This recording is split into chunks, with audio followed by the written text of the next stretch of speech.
तीसरे दिन की यात्रा आज खंडवा से प्रारंभ हो रही है और इस वक्त हमारे साथ पत्रिका समूह के प्रधान संपादक गुलाब कोठारी जी हैं। सर, तीसरे दिन की यात्रा शुरू हो रही है। 2 दिन की यात्रा आपने की, किस रूप में इसे देखते हैं? यात्रा तो बहुत अच्छी थी, बड़ी भावपूर्ण, बड़ी आत्मीयता वाली यात्रा थी।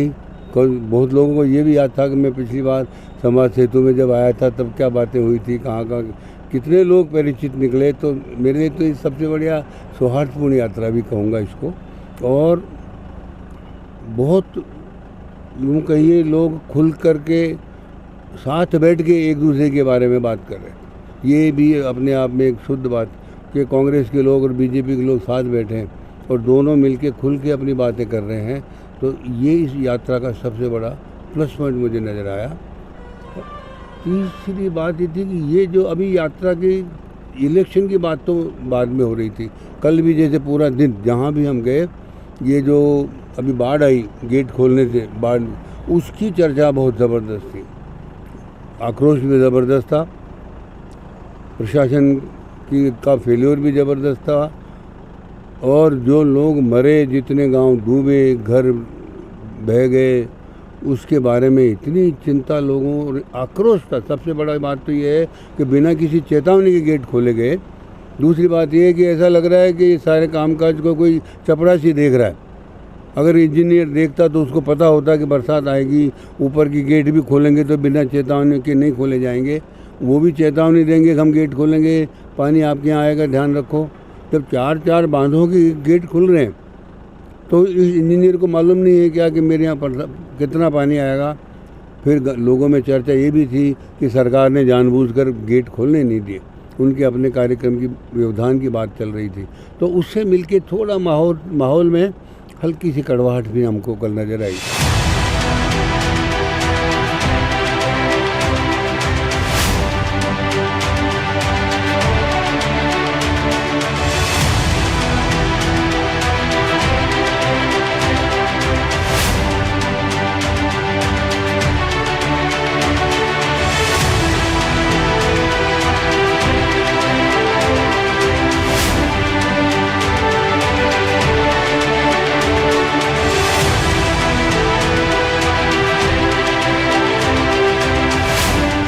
चल रही है पत्रिका जन गण मन यात्रा, जहां पर प्रधान संपादक डॉक्टर गुलाब कोठारी जी निकले हैं चुनावों से पहले देश की नब्ज टटोलने के लिए।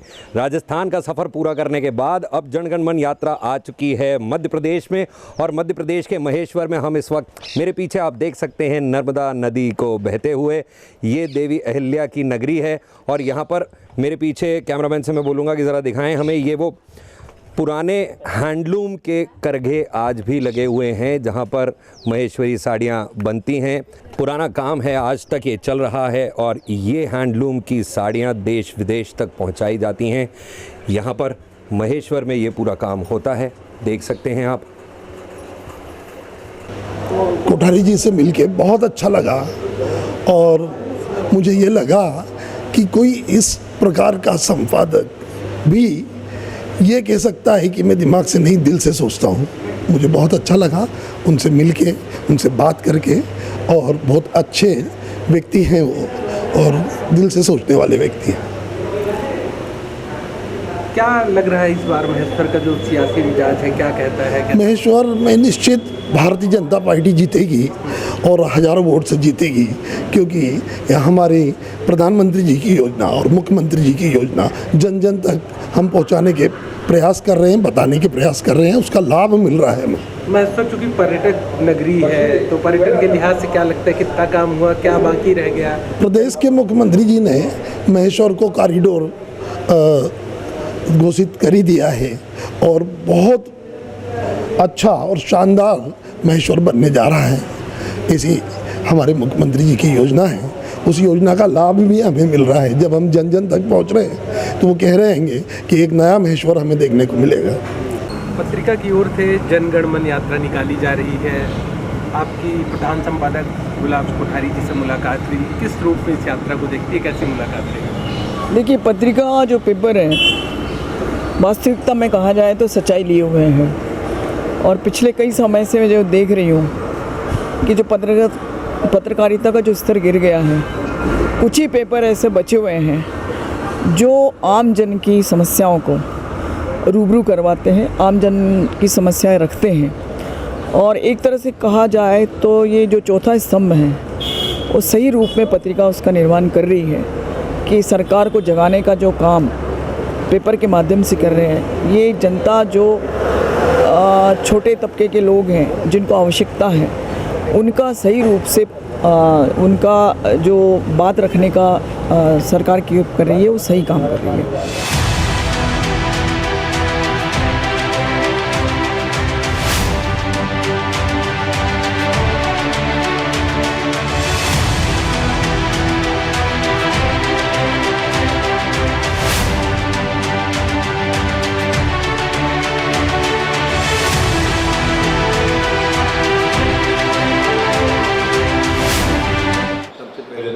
सबको मेरा अभिवादन। आपने जो सम्मान दिया उसके लिए भी मैं हृदय से आभारी हूँ। वैसे तो मैं सुनने के लिए दौरे पे निकला हूँ, बोलने का कोई संकल्प साथ नहीं है। तो बच्चे हैं, बच्चों को एक ही बात कहना चाहता हूँ, आपके सामने कई तरह की चुनौतियाँ आएंगी जो हमारी पीढ़ी के सामने नहीं थी। अलग तरह की एक स्पर्धा भी होगी आपस में, वो भी हमारे सामने नहीं थी। पर इन सब चुनौतियों के बीच खुद को ही व्यवस्थित करना सबसे इम्पोर्टेंट काम है। और खुद को व्यवस्थित करने के लिए सबसे पहले मुझे ये समझना पड़ेगा कि मेरा जो जीवन है कैसे जीना है, इसमें मुझे क्या करना है, क्या बनना है।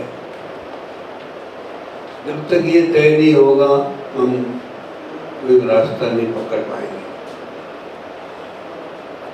जब रास्ता नहीं पकड़ पाएंगे तो मेरे जीवन का कोई मोल नहीं होगा। 2 दिन वहाँ गए वापस आ गए, 4 दिन वहाँ गए वापस आ गए। जब लक्ष्य होता है तो आप एक ही रास्ते पे चलते हो, फिर पहुँचते हो। उससे पहुँचने के लिए जो अभी आपके सामने चुनौती है वो है पढ़ाई की। एक क्लास दूसरी क्लास से आगे आसान पढ़ते जा रहे हैं और पिछली क्लास को भूलते भी जा रहे हैं। इसमें जिंदगी का एक बहुत बड़ा सत्य छुपा हुआ है। जो बीत गया वो लौट कर नहीं आएगा, जो आने वाला है वो मेरे हाथ में नहीं है। मेरे हाथ में वर्तमान है, आज का दिन, अभी का समय मेरे हाथ में है। उसका मैं कितना उपयोग कर लूँ, इसलिए मेरी सफलता है। आज मैं देखता जरूर हूँ कि नई पीढ़ी जागरूक तो है, पर समय के प्रति आज भी उतनी प्रतिबद्ध नहीं है। समय का ध्यान रखना ही जिंदगी की सबसे महत्वपूर्ण साधना है। इससे बड़ी कोई साधना है ही नहीं। और वर्तमान में जीने का नाम ही साधना है। उसी को हम मेडिटेशन कहते हैं, ध्यान कहते हैं। आप जो काम करते हैं, आपका मन, आपका शरीर, आपका दिमाग, सब उस वक्त उसी के साथ जुड़ा होना चाहिए। आप इसी को वर्क की वर्शिप कहते हैं। अगर ये आपने तय कर लिया, आपका काम 100% सही होगा, कोई गलती की संभावना नहीं रह सकती, तो वही आपकी सफलता तय करेगी। इसलिए समय को जरूर अपने कंट्रोल में रखना। मैं आपको एक छोटा सा उदाहरण देना चाहता हूँ। मैं पहली बार जब लंदन गया तो मेरे को रिसीव करने के लिए ऑफिस के लोग आए थे और मेरे को 11 बजे उस अधिकारी से मिलना था। जब हम ऑफिस के बाहर पहुँचे तो 5 मिनट कम थे, हम पहले पहुंच गए। तो उस अधिकारी ने कहा 5 मिनट सर हमारे हाथ में तो अभी, हम तो जाना तो कोई मिलेगा नहीं आपसे।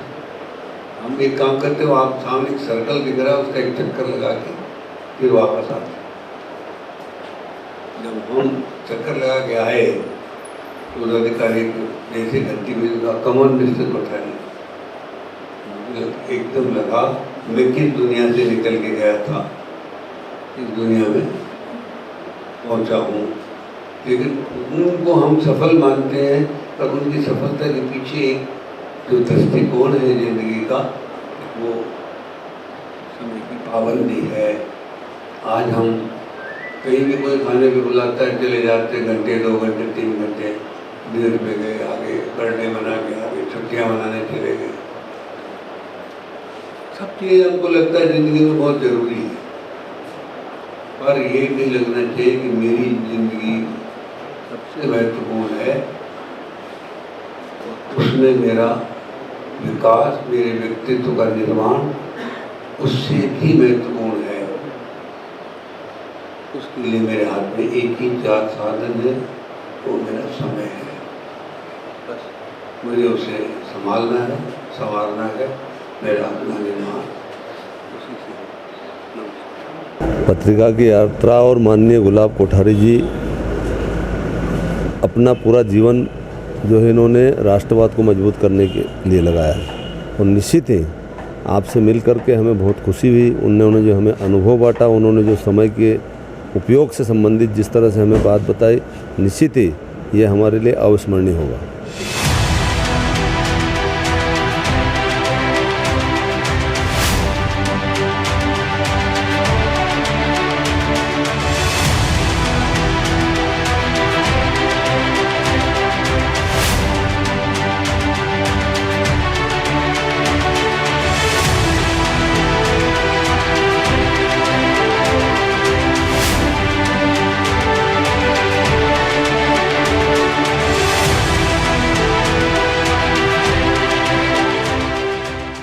क्या वार्ता रही, क्या कहेंगे इस यात्रा के बारे में? मुझे लगता है कि ये पहली बार हुआ है कि किसी समाचार पत्र के प्रमुख इस प्रकार की यात्रा में निकलें और न केवल वो लोगों की नब्ज टटोल रहे हैं, अपितु क्षेत्र में किस प्रकार के विकास हुए हैं, किस प्रकार के विकास होना चाहिए, इस पर भी उनका फोकस है। और मुझे बड़ी खुशी हुई इस बात को लेकर कि कम से कम ये इस स्तर तक अगर पत्रकारिता आ जाएगी तो फिर ये चौथा स्तंभ जो है हमारा, ये देश का उद्धार करने में फिर कोई कमी नहीं रखेगा। क्योंकि आज जो चल रहा है, मैं बहुत ज़्यादा बुराई करने के नियत में तो नहीं रहता हूँ, पर जो आज चल रहा है कि शासन के प्रति वफादारियाँ जो पत्रकारिता में आ गई हैं, उससे अलग हटकर अगर इस प्रकार जो चल रहा है, ये जो चालू हुआ है, ये निश्चित ही इस देश की प्रगति में बहुत बड़ा स्तंभ स्थापित होगा। क्या आपको लगता है कि भारतीय युवा पीढ़ी को पॉलिटिक्स का रुख करना चाहिए? क्या पॉलिटिक्स में पैसा अच्छा मिलता है ईमानदारी से? नहीं साहब, पैसा तो क्या बोलूँ, पैसा तो कमाने के लिए, अगर पैसे ही कमाने के लिए निकलना है तो फिर बहुत कमाई है। इसमें सेवा अगर प्रमुख है तो वो स्थायी होती है साहब। पैसा तो बहुत लोगों के पास है, पैसा तो अडानी अंबानी के पास भी है, पर वो प्रधानमंत्री नहीं बन सकते ना देश के। मतलब अगर किसी को पैसा कमाना है तो पॉलिटिक्स को करियर मत बनाओ। नहीं, मत बनाओ। सर, आपके क्षेत्र की बात करें तो आज कौन सी समस्याएं हैं जो इन चुनावों में बहुत बड़ी बात, बहुत अच्छी बात पूछी है। क्या हो रहा है हमारे यहाँ, मुद्दा उठा था बहुत साल पहले रेल का, और वो अब हर पॉलिटिशियन भूल गया। और वो केवल इसलिए भूल गया कि अगर रेल की बात करते तो रेल तो आ नहीं पाती।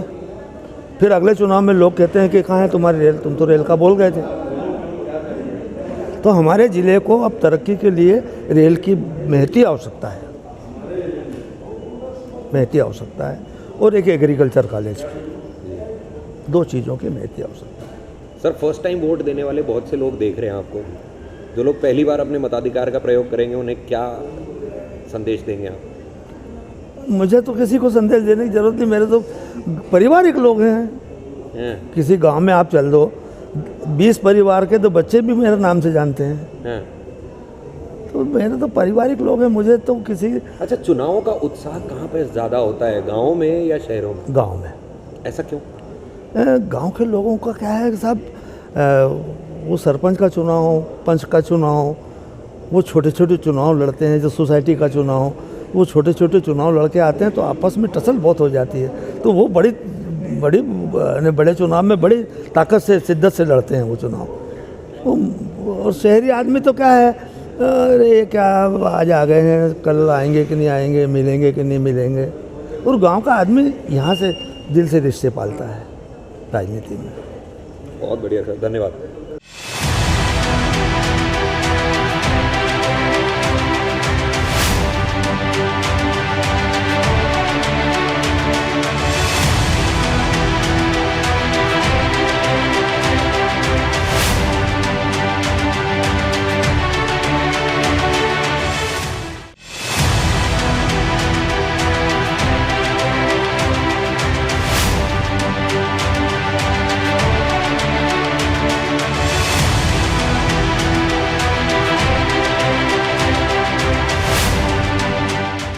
जी, मेरी टैक्सेशन और इंडस्ट्रीज़ के संबंध में बात हुई और यह निश्चित रूप से मुझे बहुत अच्छा लगा कि कोई अखबार के प्रधान संपादक यदि सर्वे करने निकलते हैं कि प्रदेश में क्या स्थिति है इंडस्ट्री की, साहित्य की, संस्कृति की, राजनीति की, तो यह एक बिरला उदाहरण है जो सामान्यतः अखबार जो है वो पेड न्यूज़ में आ गए हैं, उनकी जगह पर यह एक अच्छा प्रयोग है।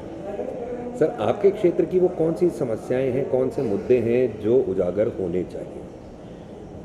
मेरा क्षेत्र तो बहुत पिछड़ा है और दुर्भाग्य है मेरा कि भोपाल बहुत दूर है, वहाँ से आते आते बहुत समय लग जाता है। फिर भी कोई मुद्दा जिसकी चर्चा हुई हो आपकी गुलाब जी के साथ? बहुत सारी, मतलब गुलाब आदरणीय संपादक जी से तो चर्चा नहीं हुई, लेकिन यहाँ पर कई मुद्दे हैं कि यहाँ पर मान लो कि कृषि महाविद्यालय आया तो उसकी सैंक्शन भी आ गई, लेकिन दूसरा राजनीतिज्ञ जो ज़्यादा पावरफुल है वो उस सैंक्शन को यहाँ से ले जाता है।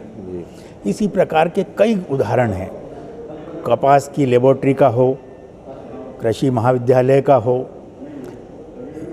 रेलवे का हो, या यहाँ पर जो हाईवे को बनाने का हो, या फिर नर्मदा एक्सप्रेसवे का हो, यानी किसी भी मुद्दे में हमारे क्षेत्र को प्रतिनिधित्व करने वाला कोई नहीं।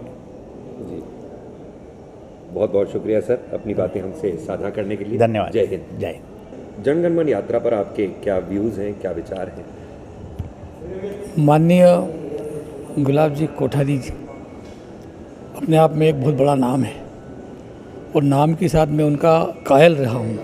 लगातार मैंने उनके कई बार संपादकीय, स्पेशल जब राजस्थान पत्रिका आती थी तब से मैं उनके संपादकीय पढ़ने में इंटरेस्ट रखता हूँ, क्योंकि बहुत सारी चीज़ें जो वो बताते हैं या जो ध्यान दिलाते हैं वो अपने आप में एक अनूठी होती है और वास्तव में समय की आवश्यकता के अनुरूप होती है। तो उन्होंने जो मुझसे जो प्रश्न पूछे, जनगण ऐसा होना भी चाहिए, क्योंकि जब तक व्यक्ति के बारे में सही नाप तोल नहीं होती, और नाप तोल एक पत्रकार ही सही तरीके से कर सकता है कि कितना डिप्थ है, कितना गहरा है, कितना नॉलेज रखता है कि नहीं रखता है। और आज की आवश्यकता, मैं इस बात को मानता हूँ कि आज के समय की आवश्यकता ऐसे ही व्यक्ति की है जो जनता की बात को आगे भी बढ़ा सके और उनकी लड़ाई लड़ सके। क्योंकि क्या होता है, इन जनरल लोग बन जाते हैं, विधायक बन जाते हैं, सांसद बन जाते हैं, लेकिन जिस सेवा के भाव से उनको आना चाहिए और जो काम उनको करना चाहिए, जनता की बात को जो आगे बढ़ाना चाहिए, या कुछ जो मतलब उद्योग वगैरह, ताकि लोगों की बेरोजगारी दूर हो सके, इस प्रकार के काम जब आगे बढ़ाना चाहिए तो उसको तभी आदमी बढ़ा पाता है जब आदमी एजुकेटेड होकर के इस लाइन में आगे खड़ा होता है। सर, किन मुद्दों पर चर्चा हुई?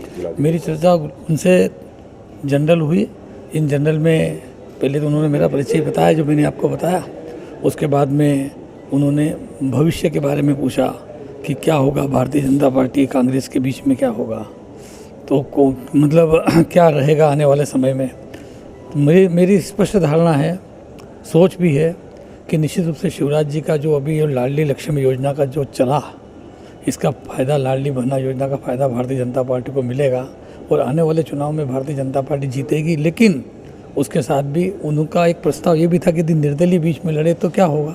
तो मेरी सोच ये है कि जो व्यक्ति का व्यक्तित्व प्रभावित है, जो लोगों की सेवा में लगा रहता है, लोगों के काम करता रहता है, आम जनता जिसको पसंद करती है, ऐसे व्यक्ति को यदि भारत पार्टियाँ अपना उम्मीदवार बनाएगी तो उनकी जीत में कोई निर्दलीय उनकी जीत में आड़ंगा नहीं लगा पाएगा। बहुत बहुत धन्यवाद सर। जय हिंद। मेरी मुलाकात जो है वो बहुत अच्छी हुई और गुलाब जी कोठारी साहब जो है वो कलम के धनी व्यक्ति हैं। खरगोन में जब राजस्थान पत्रिका आती थी तब से हम उनके लेख पढ़ते आ रहे हैं। मुझे ज़रूर लगता है कि जनता की भावनाओं को पहचान करके जनता के अनुरूप अपने विचारों को कलम के माध्यम से जनता के समक्ष रखना ये बहुत उचित कदम है और ऐसी यात्राएं होनी चाहिए। इससे राष्ट्र का और प्रदेश का जरूर सर्वांगीण विकास होता है। उनसे मेरी बात हुई जिन मुद्दों पर, पहले मेरी गीता पर बात हुई। मैंने उनको कहा कि जब जब धर्म की हानि होती है तब तब जो है किसी भी स्थिति में कोई महापुरुष जन्म लेते हैं।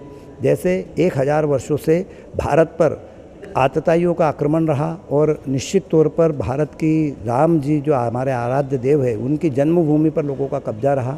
निश्चित आज उस जन्मभूमि का मंदिर निर्माण पुनः हो रहा है, हिंदू समाज का और सनातन का जो है सूर्योदय हो रहा है। तो निश्चित तौर पर 1000 वर्ष के बाद में भारत का प्रधानमंत्रित्व नरेंद्र मोदी ने निश्चित उस चीज़ को जो है देश की गौरव को, इस देश के सनातन को सम्मानपूर्वक आगे बढ़ाया और हमारी जो गुलामी के कारण हमारी जो प्रकृति जो समाप्त होती चली जा रही थी उसको पुनर्स्थापित किया।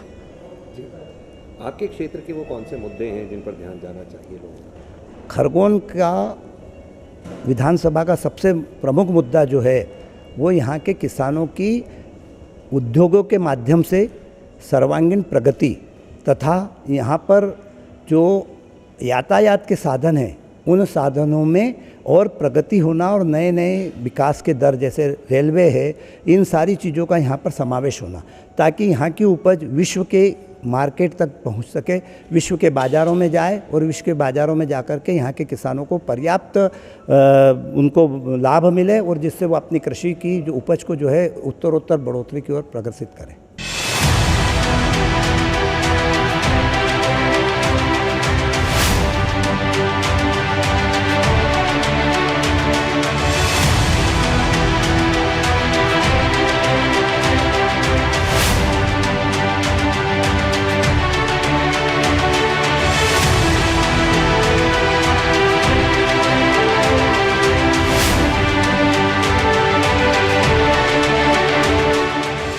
हमारी मुलाकात बहुत अच्छी रही। मैं पत्रिका में कोठारी जी के जो आर्टिकल है वह मुझे पढ़ के आश्चर्य होता है कि एक आदमी इतनी ज़्यादा जानकारी इतने दिनों तक कैसे लिख सकता है और विषय में इतनी सारी जानकारी है। वो जिस भी टॉपिक के ऊपर लिखते हैं, मैंने कई बार कोशिश की कि उन्होंने कहाँ से उद्धरण लिया होगा, कहाँ से उनमें ये भावना आई होगी, पर मुझे लगा कि गीता का इतना ज़्यादा नॉलेज मैंने किसी में नहीं देखा। और आज जो है हमारी बातचीत के दो मतलब महत्वपूर्ण बिंदु थे। पहला बिंदु गीता के ऊपर था और दूसरा बिंदु उनकी जो यात्रा है और यहाँ जो जनमानस का मन टटोलने की थी उस पर चर्चा थी। और हमारी जो दूसरे टॉपिक पे जो चर्चा हुई कि वह जनमानस का उन्होंने मन टटोला, तो उसमें मेरी और उनकी एक बात में इसमें सहमति थी कि आज का जो परिवेश है, देश काल और वातावरण सब बदल गया है और एक जो आम भारतीय है वह अपनी भारतीयता को छोड़ रहा है। वह न तो घर का रहा है न घाट का रहा है और वो बड़ी एक दुविधा स्थिति में जी रहा है और इससे उसकी एक मानसिक विभ्रम की स्थिति हो गई है और इससे उसको कौन बाहर निकालेगा। मुझे लगता है कि जो सबसे जो अच्छा माध्यम है न, गीता पत्रिका और जो एक तरह से सोशल मीडिया है, उसने जो प्रिंट मीडिया को छोड़ के जो बाकी मीडिया है उसने आदमी को बहुत कंफ्यूज कर दिया है। और जब तक वो जो स्टेबल हैं, किताबें हैं या सोशल जो प्रिंट मीडिया है, पत्रिका या और भी जो पेपर हैं जिनमें एक बिना किसी निष्पक्ष जो है खबरें आती हैं, वही उसको इस मानसिकता से दूर करेंगे। क्योंकि लोग जो है मतलब अफीम जैसी ऐसी खबरें देते जा रहे हैं कि एक न एक दिन जो है यह जो एटम बम फटेगा तो समाज बड़ा विकृत हो जाएगा और देश जो है एक अलग ही परिस्थिति से चल रहा है। तो इसमें सही ज्ञान, सही दिशा ही उसको इस उहापोह से बाहर ला सकती है। राष्ट्र और समाज को लेकर उनके साथ चिंतन हुआ, उनसे बहुत अच्छा मार्गदर्शन मिला। जो आज वर्तमान में हालात है, व्यक्ति से डरने लगा है, उस विषय को लेकर उन्होंने बहुत अच्छी लंबी बात करी कि ये हालात क्यों निर्मित हो रहे हैं। युवाओं को लेकर बात करी, नई पीढ़ी को लेकर उन्होंने बात की कि किस तरह से नई पीढ़ी विकृत हो रही है चिंतन के अभाव में। और सोशल मीडिया पे जो व्हाट्सएप यूनिवर्सिटी चल रही है उसी को वो परम ज्ञान समझ रही है। इन विषयों को लेकर चर्चा हुई उनसे और मन को बहुत अच्छा लगा। इतने वरिष्ठ संपादक इस देश के स्थापित घराना है पत्रिका, राजस्थान पत्रिका के नाम से, और बहुत अच्छा लगा उनसे मिलके। तो एक अखबार के मालिक, एक अखबार के संपादक के नाते नहीं, लेकिन जितना मैंने माननीय को पढ़ा है तो मन बड़ा प्रसन्न था उनसे मुलाकात करने के लिए कि एक ऊर्जावान व्यक्तित्व के साथ, एक चिंतनशील व्यक्तित्व के साथ, एक वामन कद के विराट व्यक्तित्व के साथ मिलने के लिए मन आतुर था। वैसे ही उनसे मुलाकात के बाद में मन प्रसन्न है और लगा भी कि सारी संतुष्टि। उनसे समग्र चर्चा हुई। आज का जो राजनीतिक वातावरण है, क्रिया और प्रतिक्रिया, क्रिया जो चल रही है, प्रतिक्रियाएं जो होती है, उन सारी चीज़ों को लेकर बातचीत हुई है। तो जो मूल चर्चा का सार निकल के आया है कि समाज में पैसेंस की कमी हो रही है व्यक्ति में। दूसरा, व्यक्ति कानून से ऊपर उठ रहा है आजकल। और तीसरा ये है कि अविश्वास कहीं ना कहीं पनप रहा है। इन जैसे सार्वभौमिक विषयों पर बातचीत। देखिए, हमने जिलों के हालात जो बताए हैं, एक तो मैं आप लोगों को बताना चाहता हूं कि जो महंगाई है, बेरोजगारी है, भ्रष्टाचार है, उसने पूरे ज़िले को और मध्य प्रदेश को तो तबाह किया ही किया है, देश भी हुआ है।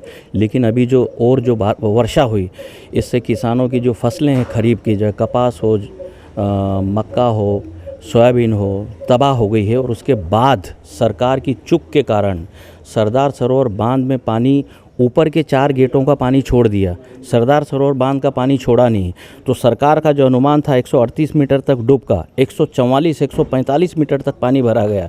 और जो मकानों के ऊपर पानी भर के पूरे जलमग्न हो गए, गांव के गांव, और नाव उस पर चलाना पड़ी। तो हमारा है कि सरकार ने 4 बांध, ओंकारेश्वर बांध, पुनासा बांध और उसके बाद बरगी बांध, इन बांधों का पानी छोड़ दिया और सरदार सरोवर का बांध का पानी नहीं छोड़ा। तो नर्मदा किनारे के सारे गाँव, खेती सब जलमग्न हो गए। और बाकी जो वर्षा ने ये खरीफ की फसलें नष्ट कर दी है। बाकी का काम महंगाई है, बेरोजगारी है और ज़िले में करप्शन भी खूब हो रहा है। सरकार नाम की व्यवस्था कहीं पर भी नहीं है। लगभग हज़ारों की संख्या में टीचर नहीं है, डॉक्टर नहीं है, पैरामेडिकल स्टाफ नहीं है। तो कहीं भी किसी भी पॉइंट ऑफ व्यू से सरकार ख़त्म है।